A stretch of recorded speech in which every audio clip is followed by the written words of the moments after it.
a single guy in my mid-30s. This happened a few years ago, during a particularly rough patch in my life. I had just ended a 5-year relationship with the woman I thought I'd marry someday. We'd even talked about starting a family. So yeah, I was pretty lost back then. I won't sugarcoat it. The breakup hit me hard. Emotionally and mentally, I was a wreck. I'd spend entire weeks sulking, barely eating, forgetting to take care of myself. My routine became painfully robotic.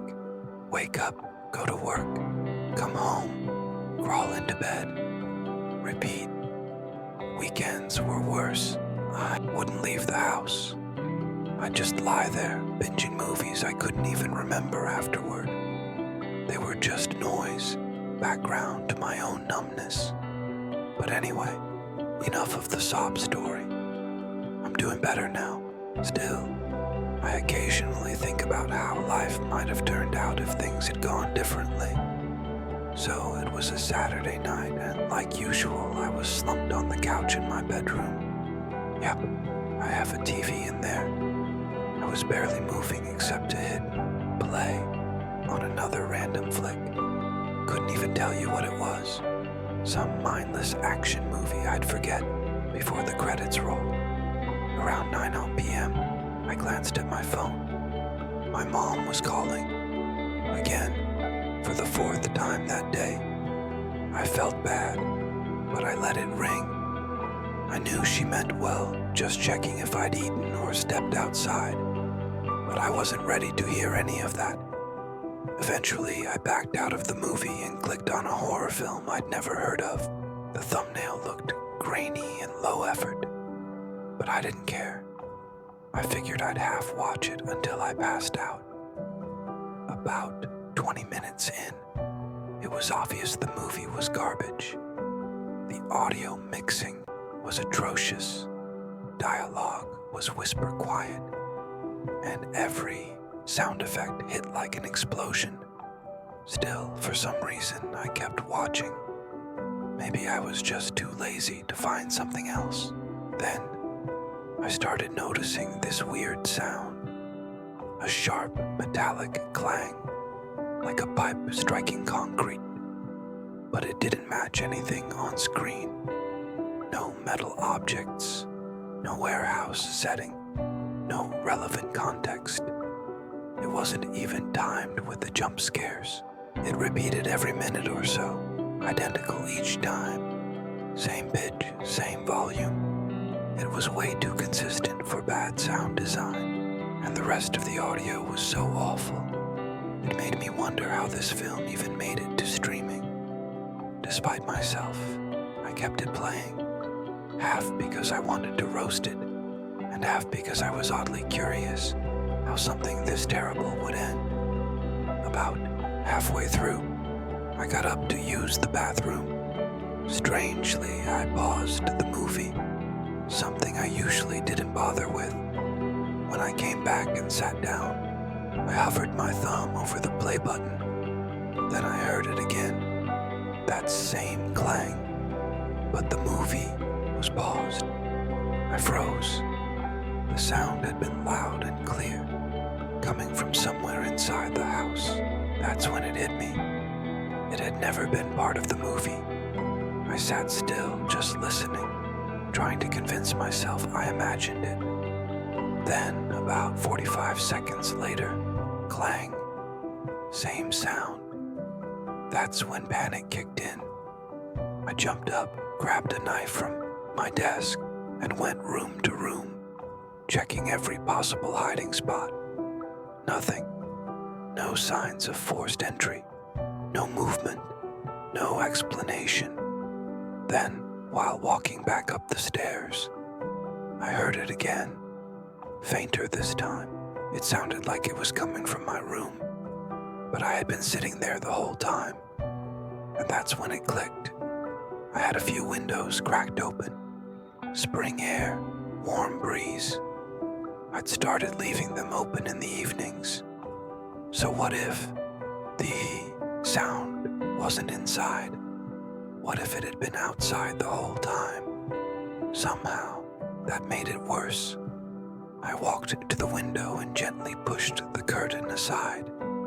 There it was, a single deck chair sitting in the middle of my backyard, about 20 feet from the house, and next to it, a kid. He was small, definitely not an adult. I couldn't make out his face in the dark, but the outline was enough. He held something long in his hand, a PVC pipe, probably. That explained the noise. He saw me. As soon as I peeked out the window, he raised the pipe and smacked the chair with it. I immediately backed away. My body went cold with fear. I know it sounds ridiculous, being scared of a kid, but none of this made sense. Why was he just standing there for almost an hour? Was he lost, mentally unstable? Trying to be rational, I thought. Maybe he wandered from a neighbor's house and got confused. I told myself I couldn't just do nothing. So, I made my way downstairs, staying calm. I even turned on the porch light, thinking it might help reassure him, or help me see him better. But as I reached for the back door, I froze. Something felt wrong. If he was really lost, wouldn't he have rung the bell, knocked on the window, called out? Why resort to banging a pipe for over an hour?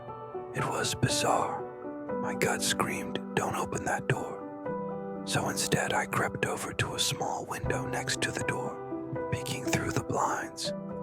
And there they were, two men dressed in black, crouched below the back door, waiting to ambush me. See, the moment I stepped outside, I must have stared too long, because one of them suddenly turned and locked eyes with me. I dropped the blinds and ran. Heart racing, I grabbed my phone and called 911. Halfway up the stairs, bang. They were trying to break in. I sprinted into the bathroom and locked the door, gasping for breath, having a full-blown panic attack. Then I heard it, glass shattering, footsteps downstairs. They were inside. One set of steps creaked up the stairs. Then, the bathroom door knob turned, followed by a loud thud. They were trying to kick it in. I lost it, screamed that the police were on their way. And just like that, silence, footsteps scrambled, a door slammed, they were gone. The police arrived soon after. I told them everything, but without cameras or any identifying details, there wasn't much they could do. The one thing that got their attention, though, was the kid, involving a child. That crossed a line. It meant whoever these people were, they weren't just burglars. They were capable of much worse. That's what haunts me the most. That poor kid. Every theory I've come up with is sickening. Was he manipulated? Threatened? Or worse, was he part of it? Cops said it was probably a random target, but nothing about it felt random. Nothing's happened since. I've moved on, mostly, but I still think about that night, and I still hope, somehow, that kid is okay. It's 2024 as I write this. I'm a senior in college, just a few weeks away from graduation. Let me start with a quick rant. I've never understood how most of my friends managed to survive an entire week-long spring break trip to Miami, or whatever wild party city they choose. I just can't. Every year, while they're posting stories from crowded beaches, I go home to chill out and recover from life. This past spring break was no different. I needed the break, mentally, emotionally, academically. I was especially pissed because I'd spent days writing the perfect regrade request for a midterm, only for my TA to deny it with no real explanation. But whatever. It was a Monday morning. I didn't have anything planned except for one thing, getting a workout in. Morning workouts are kind of my thing. Even when life feels chaotic, they make me feel like I've got some control. So even on spring break, I set my alarm for 6 a.m. and forced myself out of bed. By 6:20, I was already out the door, gym bag slung over my shoulder, driving down quiet back roads through the same residential neighborhood I grew up in. It's the kind of place where nothing ever happens. A little too peaceful, honestly. Great to grow up in, but boring once all your childhood friends move away. As I cruised along listening to some YouTube lo-fi beats, something weird caught my eye. An ice cream truck, parked along the curb, engine off, lights off, just sitting there. Now, this wouldn't have been strange in summer, but this was mid-March. It was still chilly out, and school was in session. There were no kids outside, no music, no reason for that thing to be there. It looked completely out of place. I slowed down just enough to glance through the driver's window as I passed. It was empty. By the time I turned the corner, I found myself still thinking about it. Not just because it was weird for the season, but because I didn't ever remember seeing an ice cream truck in our neighborhood. Even as a kid, my area just wasn't like that. I brushed it off and went about my morning, got a solid workout in, grabbed a quick bite to eat, and headed home, feeling like I'd actually done something with my day. But when I turned back onto that same street, the ice cream truck was still there. Same spot, same angle, still not running. That made me stop and think. I figured someone would have called it in by now. People in this neighborhood are uptight. I once got grief from a woman just for parking in front of her house while I waited for a friend who lived next door. So yeah, this truck sitting here all morning felt off. Curiosity got the better of me. Instead of heading straight home, I circled the block for another pass. I wanted to see if someone was in the truck this time. There was, and I must have made it obvious how slowly I was driving, because the guy in the front seat looked right at me. We locked eyes for a few seconds. He looked off, like cartoonishly. Long nose, scraggly beard that hadn't met a razor in years. He genuinely looked like someone who lived in his vehicle. Something about him made my skin crawl. I drove straight home after that. My parents were both at work, so I had the house to myself. I killed time scrolling, watching videos, whatever. Later that afternoon, I walked down the driveway to check the mail. As I reached the curb, I glanced down the street. My heart sank. The ice cream truck was back. This time, it was parked across the street, about 3 houses down. It wasn't facing me, but I knew it was the same one. And I knew the guy had followed me home. There was no other explanation. Trying to stay calm, I grabbed the mail and walked back inside without acting like I'd noticed anything. Once upstairs, I went to the guest bedroom. It has a better view of the street. I peeked out the window. Yup, still there. I watched it for a while, hoping I was wrong, hoping it would drive away. It didn't. Eventually, I had to get on with my day, but every 30 minutes or so, I'd find myself sneaking back to that window. Each time, the truck was still on the street, but in a different spot. He was repositioning. He was circling, and I didn't know whether I should call the cops. Technically, nothing had happened. What was I even going to say? Looking back now, I wish I'd either called earlier or ignored it completely. But instead, I gave in to curiosity. My older brother's really into bird watching, and I remembered he had a pair of binoculars in his room. I dug around until I found them, then went back to the guest window and pulled the curtain aside. I lifted the binoculars and focused on the truck, and what I saw made my stomach drop. Through the driver's side window, I saw him, the same guy from earlier, only he wasn't just sitting there. He was holding his own pair of binoculars, and he was looking right back at me. The moment he realized I was watching, he dropped his binoculars, started the engine, and peeled away down the street. Stood there, horrified. That guy had followed me home and had been watching my house for 3 hours. That's when I finally called the police. I wasn't even sure what to expect. I just didn't know what else to do. I told the dispatcher about the truck, the man inside, the binoculars, the fact that he'd sped off once I spotted him. She was calm, said she'd send someone to patrol the area and keep a lookout. She also said that since it was an ice cream truck, it'd be easy to spot. Then she hung up. When my parents got home, I filled them in. They were obviously concerned, but they told me not to worry too much. They figured it was probably a one-off thing. That night I went to bed early. I was exhausted.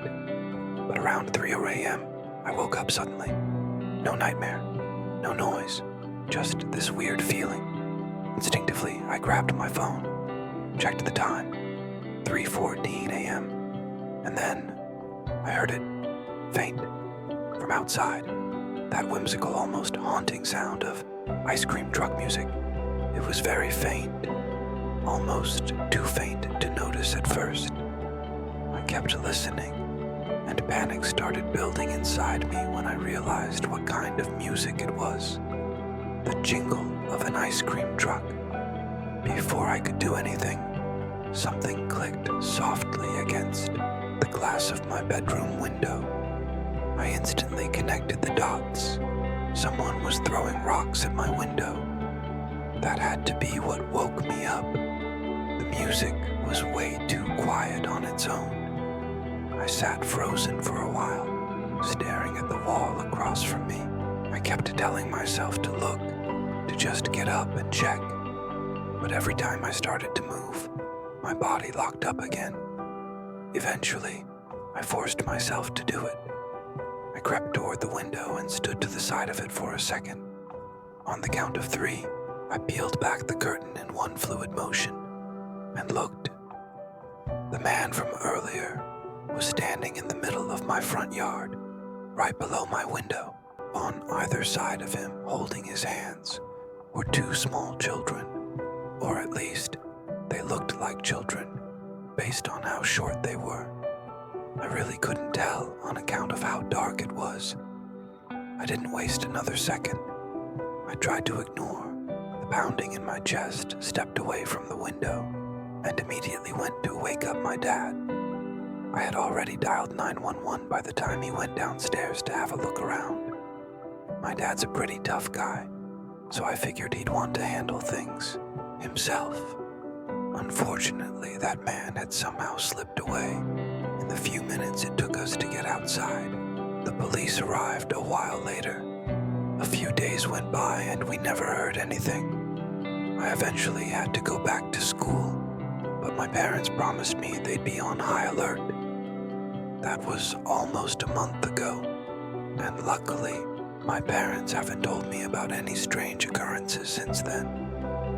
The reason I'm writing this now, though, is because my mom called me a few days ago. Apparently, there was a missing persons case that had just gone public in our hometown. 2 6-year-old twins, a boy and a girl, had vanished from a neighborhood about 30 minutes from where we lived. The moment she said it, my mind went straight back to that night, to those 2 small figures standing on either side of the man in my front yard. The whole thing honestly makes me sick. Why would that guy sit outside my house for hours and throw rocks at my window in the middle of the night? And why even go to those lengths if he was involved in something as serious as a kidnapping. Maybe he was worried that I had somehow caught on to what he was doing. But if he had really taken those kids, wouldn't attention be the last thing he'd want? And then there's the kids themselves. I wonder if they were already with him when I first saw the truck that morning. Or were they somewhere else? I really can't stop thinking about it. The only explanation I can come up with is that the type of person who would kidnap a child doesn't think like normal people do, which is why that man would risk getting caught just to freak me out. My mom followed up with the police to try and shed some light on the case and our possible connection to it. If anything ever happens, I will send an update. This happened last spring, about 9 months ago. I'm a sales associate for BMW, so my weeks are pretty busy. When I'm not at the dealership, I'm answering my phone. Because of all the phone work involved, sometimes I feel like I have more to do when I'm not at the dealership, as funny as that sounds. Because of the nature of my work, I pretty much have to answer my phone every time it rings, especially when it's an unknown caller. So as you'd expect, I get a lot of scam calls, but I have no choice but to answer, just in case it's a client or an interested party.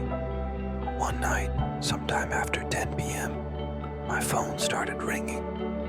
It was a number my phone didn't recognize. Normally, I would have picked up without thinking, but this time I was already in bed, halfway through winding down. Something about how late it was just made me let it ring out. They didn't leave a voicemail. I figured if it was important, they would. But a few minutes later, the same number called again. I sat up and answered it. I was a little irritated, but I still tried to keep my voice polite, just in case it was someone serious. At first, all I heard was static, just this thick, uneven fuzz. I was about to hang up when I caught something underneath it. A voice. I held the phone closer and I listened. It was my voice. I was 100% sure of it. That actually made me freeze up a little bit. After a few seconds, I realized it was more than just a recording of my voice. It was a conversation I'd had earlier that day with a client. Just standard stuff. Pricing, availability, setting up a test drive. Nothing sensitive. But it was definitely real. It was definitely my voice. I still don't know if it was the right decision, but I instantly hung up the phone. I sat there for a while just staring at my phone, trying to make sense of what I had just heard.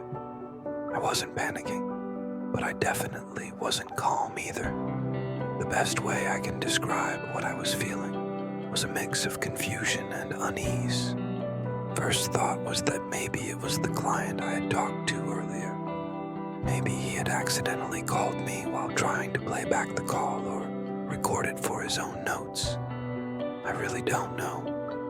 It felt like a stretch, but it was the only explanation that didn't immediately spiral into something worse. That still didn't explain why the number was unknown instead of the one he had called from earlier.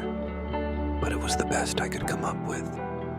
The next morning, I decided to call him back, just for my own sanity. He answered right away and seemed totally normal, friendly even. But when I brought up the call from the night before, he had no idea what I was talking about. He sounded genuinely confused. I apologized for the mix-up and hung up. And for whatever reason, I believed him. The rest of the day was normal. I had a few appointments, followed up with some leads. Nothing out of the ordinary. I didn't think too much about the call from the night before.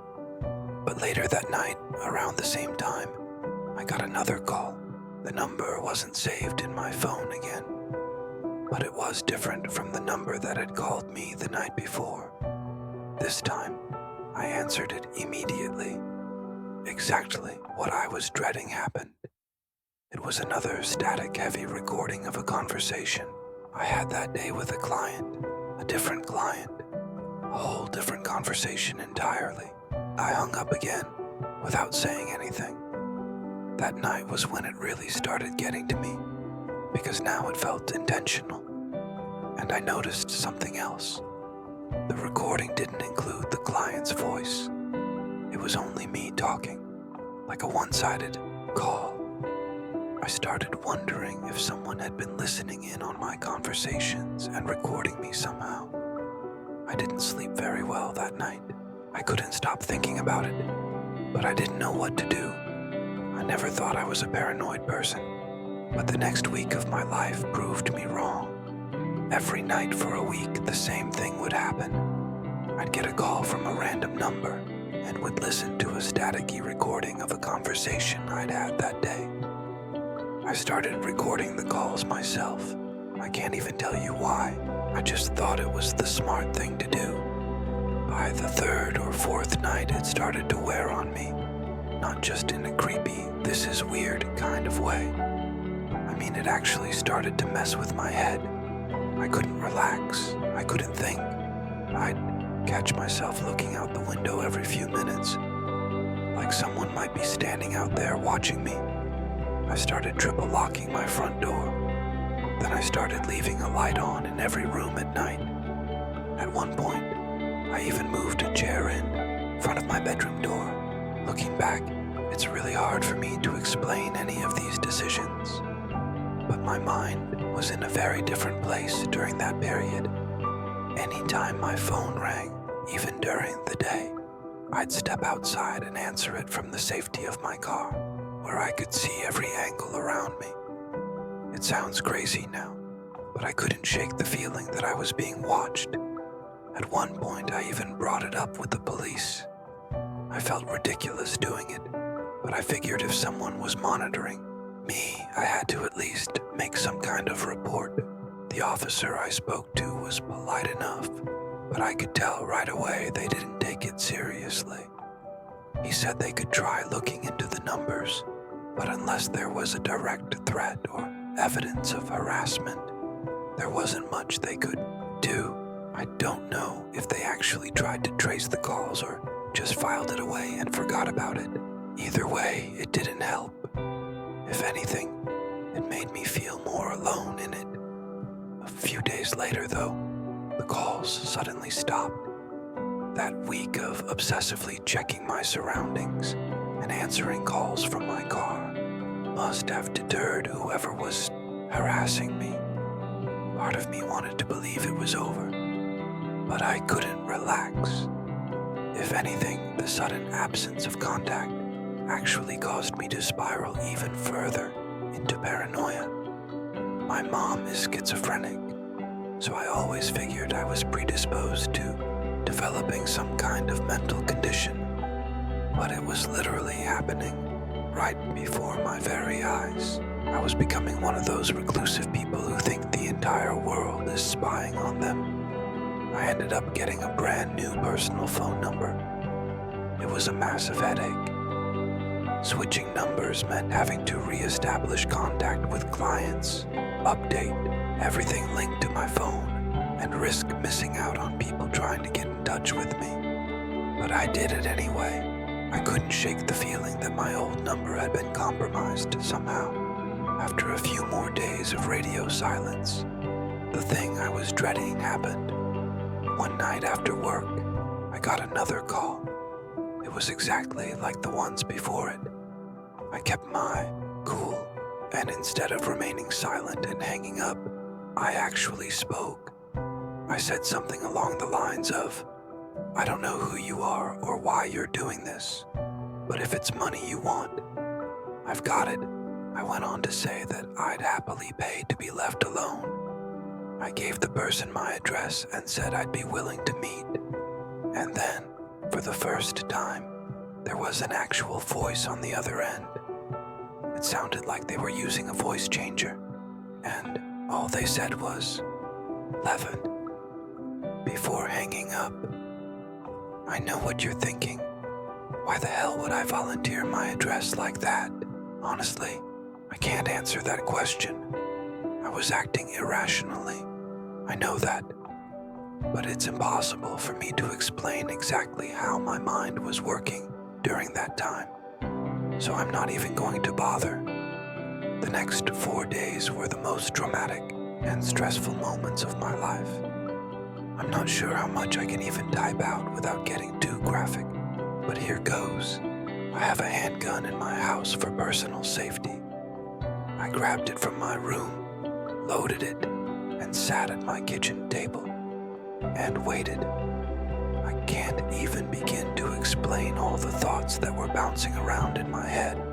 As I sat there, I contemplated a lot of things in those 4 hours. I'd go as far as to say that had it not been for sheer chance, I might not be typing this out right now. Just thinking about that night gives me a sickening feeling. 11 p.m. came and went, and no one showed up. There's no telling what I would have done if they actually had. I ended up sleeping at the kitchen table with the gun in my hand. It was by far the worst night of my life. But thankfully, that was the end of it. I never got another mysterious call again. But that didn't change the fact that whoever that person was, they had done irreparable damage to my mental state. It took me a lot of therapy and time off work to recover fully. And I still get chills thinking about how easily I was almost driven to complete madness. We'll never have an explanation for what happened to me. I have no idea how that person recorded my conversations, or who they even were. I have no idea why they harassed me, or why they stopped for that matter.